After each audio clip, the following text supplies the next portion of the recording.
Hey guys, and welcome!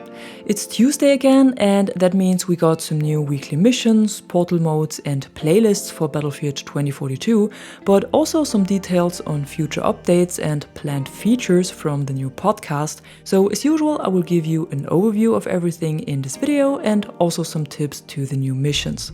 But first of all, a quick heads up for everyone on PlayStation, because Battlefield 2042 is part of this month's PS Plus lineup and can be added to your account for free until April 4. So if you have friends you would like to play with or who are not sure if they want to buy the game or not, now is the perfect time to get it. In addition, PlayStation 4 and 5 players also got a small hotfix today that resolves an issue with the prologue of the game, so if you haven't updated yet, be sure to do it. And then we got the last episode of the Inside Battlefield podcast, where different developers talk about the state of the game or features that are planned for future updates. And during this episode they answered a lot of questions from the community, so I thought I'm gonna sum this up for you real quick.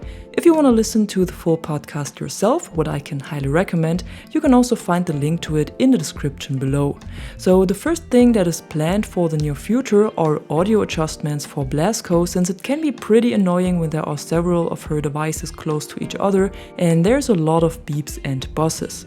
And the all chat feature will be coming with one of the next updates, which means you will also be able to write with the enemy team in the game chat and not only with your own teammates. DICE has just finished work on the feature and is testing it internally now, so it looks like it's still coming during Season 4. Same for more end of round improvements, because right now the time between matches is pretty long and it's often faster to leave the server and start a new matchmaking, but these times will be improved during the season. Transport air vehicles like the Condor or Hint will also receive some tweaks with the next updates to reduce their survivability and sturdiness against incoming damage. EA Play rewards have been re-enabled and the first one was already delivered to subscribers, which is a new weapon charm this month. And later this season there is also another limited time event planned called Leviathan Rising that will feature a completely new game mode and new cosmetic rewards. In addition, they also have a long list of mechanics that were requested by the community and that they are looking into right now, and that's for example the option to create a breakthrough experience in Portal, more customizable loadouts for all classes in your collection, more XP when playing solo and co-op matches, thermal optics for tanks, more support of the role of the squad leader with more abilities and XP events and a squad management system in general, and of course the skins and attachment unlocks for vault weapons. But these are all things DICE is working on right now and that are tested internally, but they won't be coming during Season 4 and don't have a release date yet. Same goes for a feature that was available in almost all former titles, which is the assist counts as kill, but here they are also monitoring right now and testing, but it's not sure if it will even return, because the feature was actually removed from the game before its release as they felt like there were enough assist events already, but it's still constantly requested by the community, so it might return. Then we also got a little more info to Season 5, and this is that the map for the next season will be developed by DICE Stockholm, who are also responsible for all the map reworks we received so far, instead of Ripple Effect over in LA, who have created Flashpoint and the other season's maps. There was also one new gadget confirmed for Season 5 so far, but of course no further details about it yet. And the last point that is looked into now but was not part of the podcast is console-only crossplay, because during the last 2 days there was a bug that caused Xbox Series and PlayStation 5 players to not be able to match with PC and the other way around, and the feedback of this bug was very positive from the side of the console players and most of them seemed to enjoy the game a lot more like this. However, since it was a bug, it was already resolved and the matchmaking is back to normal, but community manager Tom Stratman confirmed that the team is looking into a possible change of crossplay now. This might not happen for 2042 though, but maybe to the next title of the series.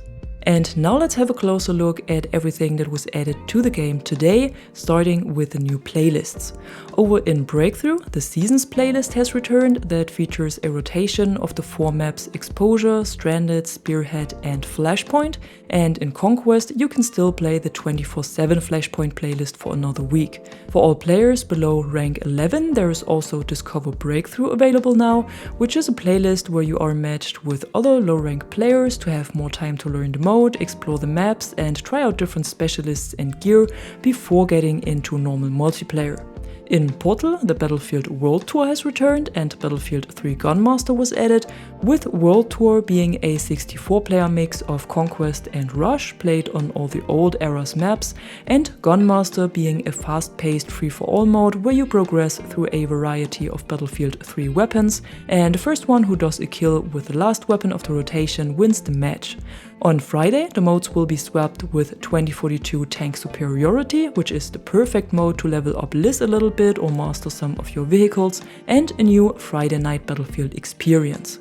Over at the item store, we got another new bundle this week, and this one is called Desert Scorpion and includes a legendary weapon skin for the DM7, the Death Stalker Specialist skin for Zane that I've already showed you in my Battle Pass video, a vehicle skin for the MAV, a weapon charm, a weapon skin for the LCMG, and a player card. In addition, you can now also claim the Polar Universal Weapon skin for free if you haven't done it last week. Just go over to the item store and it should show up for you.